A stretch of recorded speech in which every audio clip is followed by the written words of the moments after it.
grande pergunta é: onde nós encontramos segurança quando precisamos? Eu li uma história essa semana que eu achei muito interessante, que gostaria de compartilhar com vocês. 2 amigos estavam jogando golfe. E, em certo ponto, um dos amigos estava para fazer uma jogada que era bem complicada. E ele disse: eu vou fazer esse hole in one. Já ouviram falar nesse, né? Numa tacada só, acertar o lugar. E ele disse: como é que você tem tanta certeza? Ele falou: não, eu tenho confiança. E aí o outro responde para o amigo e disse: você sabe o que é confiança, né? Ele diz: não, o que é confiança? Confiança é o nosso último pensamento antes da realidade bater forte em nossa vida. Isso é uma verdade, né? A realidade para muitos de nós bateu forte essa semana, né? E eu acho que, às vezes, quando uma realidade bate e ela é o oposto do que a nossa confiança, às vezes, nos fez acreditar, a nossa própria confiança começa a ficar um pouco abalada, né? E você começa a se questionar, você começa a se perguntar: e agora o que vai ser? Portanto, eu quero compartilhar com vocês essa manhã um texto em 2 Coríntios, capítulo 5, e só para fazer um comentário rápido, nós vamos dar uma interrompida em nossa série sobre Josué. Nós a retornaremos no próximo domingo, mas esse domingo eu quero compartilhar com vocês essa semana, porque nós precisamos de confiança, nós precisamos de encorajamento, nós precisamos de palavras de ânimo, e esse é o dia que nós precisamos. E o meu desafio aqui essa manhã é, com o texto de 2 Coríntios, capítulo 5, do versículo 6 até ao 10, encontrar junto com vocês a confiança que nós precisamos para enfrentar as dificuldades de um mundo como o nosso. Um mundo que é abatido, um mundo que sofreu, sim, esse impacto poderoso que o pecado produziu. Ele não nos destruiu, o pecado não nos destruiu, mas nos impactou. Mas, graças a Deus, nós temos a cruz de Cristo vazia, que é uma garantia de vitória sobre o pecado, sobre a morte, sobre a dor. E essa garantia nós podemos encontrar no nosso Senhor Jesus Cristo e nas palavras que estão diante de nós nessa manhã. Então vamos ver como a palavra de Deus pode nos dar essa confiança mesmo em tempos de dificuldade. Se você tem sua Bíblia aberta, você pode então ler comigo os versículos 6 e 8. Vamos ver esses 2 versículos primeiro, antes da gente não pegar a sequência, mas vamos pegar alguns versículos para que a gente possa tirar esses princípios e aplicá-los em nossa vida, né?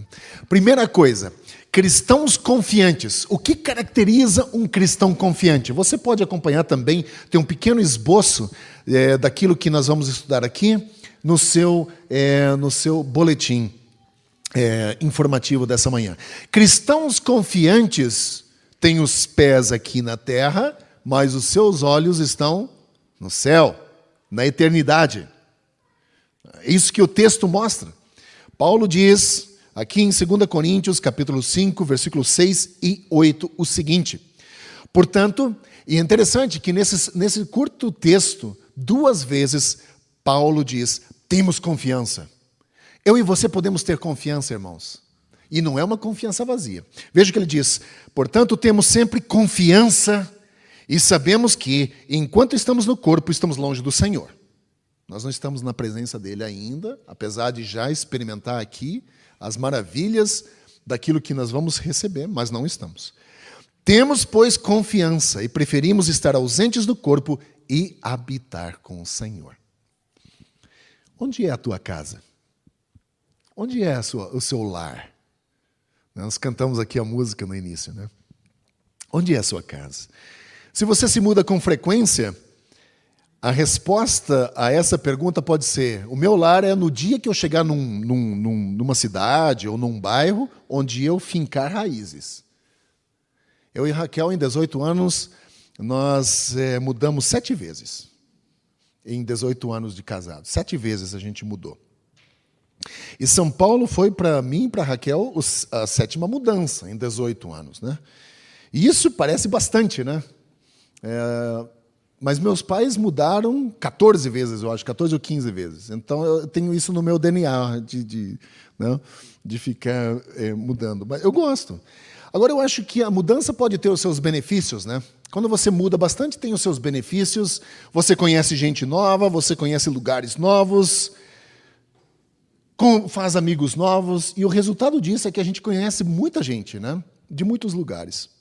Mas, por outro lado, tem um outro sentimento. É um sentimento de desarraigamento, né? Você não tem raízes, assim. Esse é o sentimento na vida da gente, às vezes. Quando você se muda sete vezes, é difícil saber onde é a sua casa. Eu sempre digo, às vezes eu tenho uma crise de identidade, eu não sei mais quem eu sou em termos de raiz, né? Por causa dessas mudanças constantes.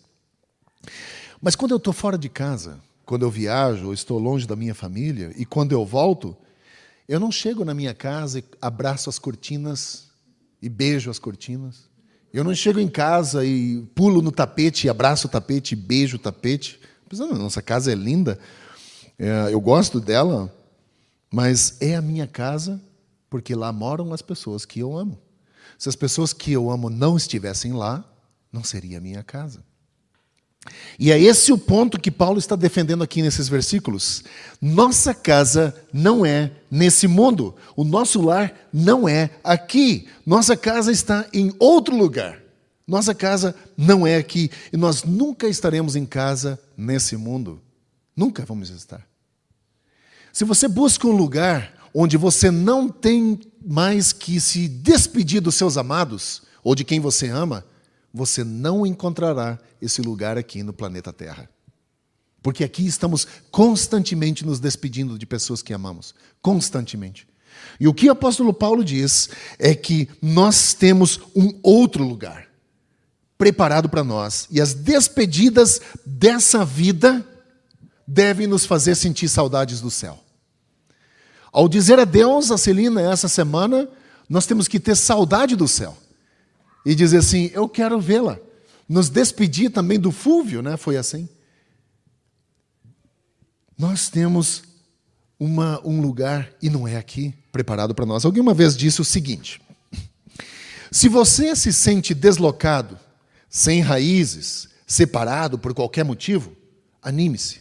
É assim que se sente saudades de casa. Seu Salvador está preparando um lar eterno para você no céu e espera vê-lo lá. Eu gostei dessa frase. Nós vivemos nesse mundo e nós temos coisas boas nesse mundo e nós gostamos de estar aqui, gostamos de viver, mas crente seguro sabe que isso aqui é transitório. Isso trará segurança para nós. Se você não se sente em casa no mundo, isso é um bom sinal.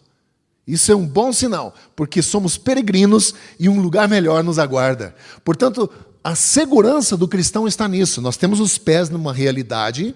Nós não vivemos uma utopia e nem devemos viver uma utopia, mas os nossos pés estão aqui, é uma realidade. Nós vivemos, nós trabalhamos, nós crescemos aqui, nós envelhecemos aqui e eventualmente morreremos. E essa é a parte da transitoriedade da nossa vida. E crentes confiantes sabem disso. Portanto, cabeça erguida, irmão. Erga a cabeça. Estamos marchando em direção ao céu. Eu e você. Nós estamos marchando em direção ao céu e em breve estaremos com o Senhor. Primeira coisa, um cristão confiante sabe disso. Isso aqui é transitório. Graças a Deus, irmãos. Graças a Deus. Porque essa vida não é céu. Nós nos despedimos de pessoas, nós sofremos, nós vemos o mundo sofrer. Deus tem um lugar melhor. Segunda coisa, cristãos confiantes, versículo 7, andam pela fé e não por vista. Veja o que diz o versículo 7, porque vivemos por fé e não pelo que nós vemos. Você gosta de fazer caminhadas? Fez alguma caminhada nesses últimos dias? Como é que é a nossa caminhada, né? Nós vamos dando pequenos passos e, de repente, nós fizemos 5 quilômetros, né? trilhamos 5 quilômetros. Tudo começa com pequenos passos. Caminhar significa isso. Dar uma série de pequenos passos em uma certa direção. Se você quer chegar de um ponto A para um ponto B, você começa a dar um passo e, eventualmente, você vai chegar lá. E quando Paulo diz que não andamos por vista, ele quer dizer que ainda não vemos o que Deus prometeu. E a nossa caminhada aqui, essas caminhadas que a gente faz no dia a dia, são assim também. Você pensa assim, eu quero chegar aqui no Sacolão, São Jorge. Eu não vi ele ainda, mas eu saio, estou andando e eventualmente eu chego lá. Na nossa caminhada espiritual é igual. E o que Paulo diz é justamente isso. Nós não vimos tudo o que Deus nos prometeu. Nós não vimos ainda. Mas nós cremos naquilo que Deus nos disse. E às vezes eu penso nisso quando eu visito um cemitério. Se você for a um cemitério antigo, é mais claro ainda. Você não pode dizer muito sobre as pessoas que estão enterradas lá. Você não pode distinguir um canalha de uma pessoa boa lá.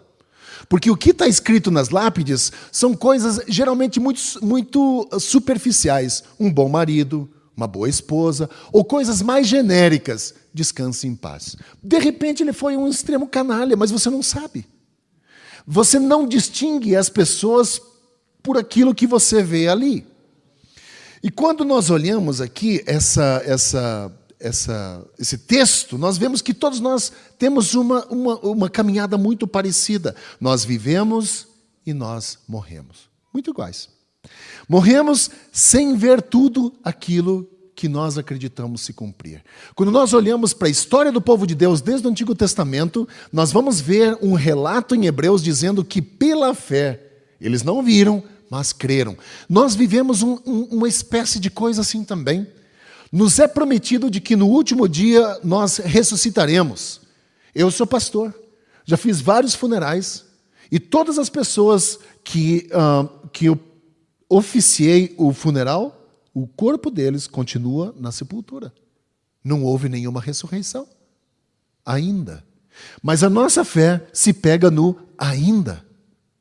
Ainda não. Ainda não chegou o tempo, mas nós cremos, isso é andar pela fé. Quando Paulo diz, porque vivemos pela fé e não pelo aquilo que vemos, significa que eu estou depositando a fé em Cristo sobre as promessas que Ele me fez, de que um dia essa morte não existirá mais, de que um dia o pranto não existirá mais, de que um dia esse corpo que é sujeito ao pecado, à doença e à morte, será um corpo glorificado.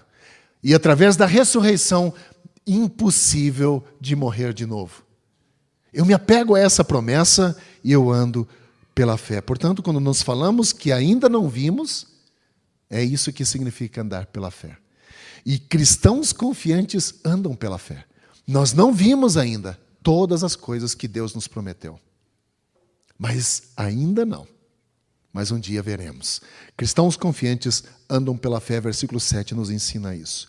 Versículo 10 nos mostra que cristãos confiantes, 9 e 10, cristãos confiantes querem agradar a Cristo. Veja lá o que diz o texto em 2 Coríntios, capítulo 5, versículo 9 e 10. Por isso, temos o propósito de lhe agradar. Agradar a Deus, né? Quer estejamos no corpo, quer o deixamos. Pois todos nós devemos comparecer perante o tribunal de Cristo, para que cada um de nós receba de acordo com as obras praticadas por meio do corpo, quer sejam boas, quer sejam más. A ambição é uma coisa estranha, né? Para pensar uma vez como a ambição é uma coisa estranha em nossa vida. A ambição faz você levantar às 4 horas da manhã, porque você precisa ir para a academia antes do teu trabalho. A ambição faz isso. A ambição faz você ter 3 empregos para você conseguir juntar um dinheiro para casar. A ambição. O que é uma ambição? A ambição ela é guiada pela seguinte frase: a recompensa determina o sacrifício. Nós vamos ter nos próximos dias as Olimpíadas, né? Tem esportistas que por anos e anos a fio se preparam para esse evento. Para esse evento. Abrem mão do convívio familiar, de objetivos pessoais, no sentido de casar, ter filhos ou alguma coisa, para se dedicar, serem os melhores em sua modalidade. Com qual objetivo? De alcançar a medalha olímpica. Portanto, a recompensa determina o sacrifício. Existe algo também aqui, irmão, chamado de ambição espiritual. Você tem ambição espiritual? O apóstolo Paulo diz sobre uma ambição, ele fala sobre uma ambição espiritual quando ele fala: meu desejo é agradar a Deus, fazer a vontade de Deus. É como uma ambição, porque a recompensa determina o sacrifício, como a frase daquilo que a gente usa no nosso dia a dia. Isso também acontece na nossa ambição espiritual. Significa buscar o prazer do Senhor acima do nosso. Significa fazer a vontade do Senhor antes da nossa. Significa viver para o Senhor. E tudo começa com um simples desejo de passar tempo com o Senhor. A ambição espiritual, ela inicia com um simples desejo. Eu gostaria de fazer isso. Eu gostaria de ter isso. Eu gostaria de viver assim. E Salmo 27:4, ele revela um desejo muito parecido. Ele diz: uma coisa eu pedi ao Senhor. Veja a ambição do escritor do Salmo 27. Uma coisa eu pedi ao Senhor e eu a procuro, que eu possa viver na casa do Senhor todos os dias da minha vida. Esse era o desejo do escritor de Salmo. E quando eu li esse texto essa semana, embora esse sentimento seja bastante bíblico, né, de querer viver na presença e na casa do Senhor todos os dias, eu nem sempre consigo me conectar com esse desejo. Eu nem sempre consigo. E às vezes a minha vida é mais propensa a vagar para longe do Senhor do que querer viver perto do Senhor. Mas Paulo continua dizendo que o desejo de agradar ao Senhor, ele tem um objetivo, porque um dia eu vou estar diante do Senhor. Versículo 10. Eu vou estar diante do Senhor. E observe que esse é um julgamento, e é um julgamento abrangente, diz o versículo 10 aqui. Todos os dias, pois todos nós devemos comparecer perante o tribunal de Cristo para que cada um de nós receba de acordo com as obras praticadas por meio do corpo, quer sejam boas, quer sejam más. Esse é um julgamento abrangente. Ele diz: todos nós devemos comparecer. Não pode ser evitado. Nós vamos ou devemos comparecer, e ele é pessoal. Todos nós. Cada um de nós. Todos nós temos um encontro no tribunal com o Senhor. Que tribunal é esse? Às vezes a gente lê esse texto e começa a ficar com medo, né? Você e eu estaremos individualmente diante do tribunal de Cristo e prestaremos conta e receberemos aquilo que nos é devido, diz o texto aqui, pela vida que nós vivemos no corpo. E a frase boas ou más, né? As obras boas ou más, significa mais algo útil e inútil. O texto não está falando sobre salvação. O texto não está falando de que nós somos salvos pelas obras, mas o texto está falando sobre o que eu fiz com a minha vida e com as coisas que Deus me deu enquanto aqui na terra. Eu gosto muito de biografias missionárias e semana passada eu li uma história de um missionário que estava voltando da África no mesmo navio que o presidente Roosevelt viajava. Mesmo navio. Quando o navio estava chegando no porto em Nova York, havia uma multidão de pessoas aplaudindo, esperando a chegada do presidente. Quando o presidente desceu, todo mundo o saudou. E quando o missionário desceu, não havia ninguém no porto. Vazio. E ele foi embora, né, seguiu em frente, com o coração abatido, se questionando se tudo aquilo que ele estava investindo a vida valeria realmente a pena, já que ninguém reconhecia. E naquela caminhada de autocomiseração, de autopiedade, pensando, pô, Deus, olha eu aqui, ninguém vê. Ele sente muito forte no coração Deus dizendo a ele: fica tranquilo, você não chegou em casa ainda. Ainda não está em casa. Quando eu e você estivermos diante do Senhor, já estaremos em casa, estaremos no céu. E aí sim a questão não é se nós somos salvos ou não, mas aqui a questão é o que você fez com aquilo que eu te dei. Com as oportunidades que eu te dei. Com os dons que eu lhe dei. com as portas abertas que você encontrou. O que você fez com isso? Se você quiser um texto paralelo a esse, você vai encontrar isso em 1 Coríntios 3,12, e lá fala sobre um julgamento de fogo que queimará toda a madeira, que queimará todo o feno e toda a palha em nossas vidas.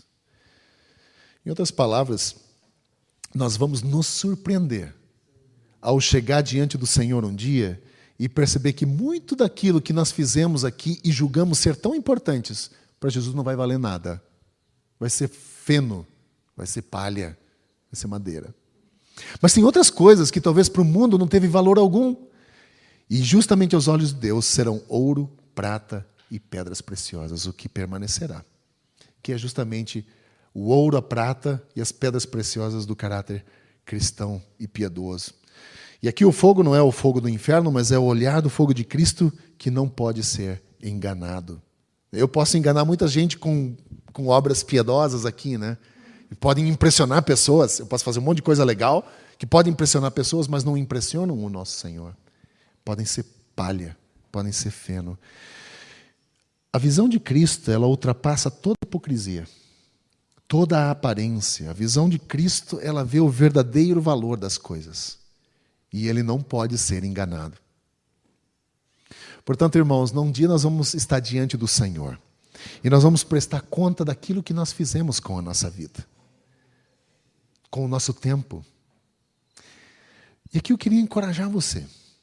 O que você faz agora determina onde você passará a eternidade. O que nós fazemos aqui. Nada é desperdiçado quando servimos o Senhor. Nada. Nada é desperdiçado. Talvez nós não encontraremos aplausos aqui. Talvez nós não encontraremos batidas nas costas, dizendo, excelente trabalho.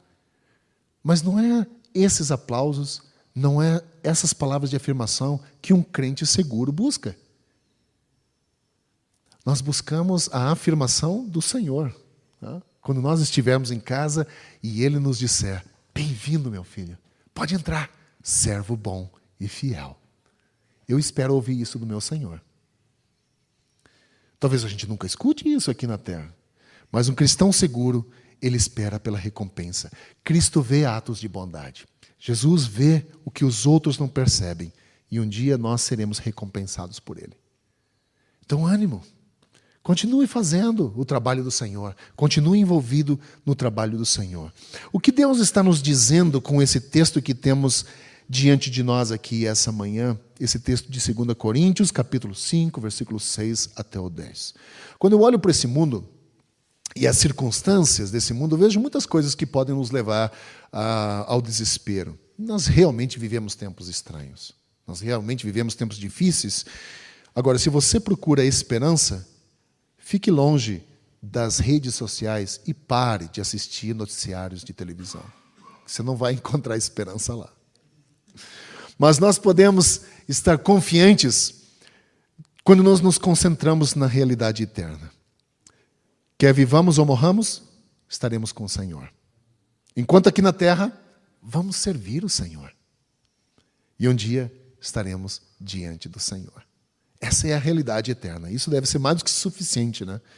Para deixar a gente confiante enquanto a gente enfrenta as dificuldades desse futuro aqui, como a gente acabou de ler aqui, né?